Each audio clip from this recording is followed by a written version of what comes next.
Дараагийн мэдээ.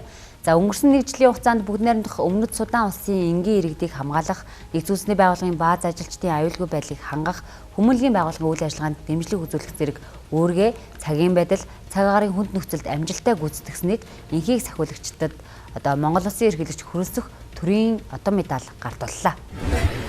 Энхийг сахиулагчид энэ оны 4-5 дугаар сард Өмнөд Суданы Unity мужид болсон зэвсэгт мөргөлдөөний үеэр 1500 орчим иргэн Нэгдсэн үндэсний байгууллагын ажилчдыг бүрэн хамгаалтанд авч аюулгүй байдлыг нь ханган 800 орчим дөрвөгч бүхий цувааны хамгаалтыг өндөр түвшинд зохион байгуулсан байна. За Монгол цэрэг хэмээх нэрийг дурсгаж яваа мянган энхийг сахиулагчид дайчдын гавьяа зүтгэл нь Монгол улсын нэр хүндийг олон улсын давтцанд бэхжүүлэх, үндэсний аюулгүй байдлыг хангах бодлого, үйл ажиллагаанд жинтэй хувь нэмэр оруулж байгааг эрхлэгч хэлсэн үгэндээ онцолжээ. Мөн энхийг сахиулагчдын бат бэх ар тал нь болж өөр хүүхдээ өсөн хүмүүжүүлэх, өөр гэрээ авч явах ачааны хөндийг өөрч байдаг гэр бүлд нь талархал илэрхийлж аз жаргал хүслээ.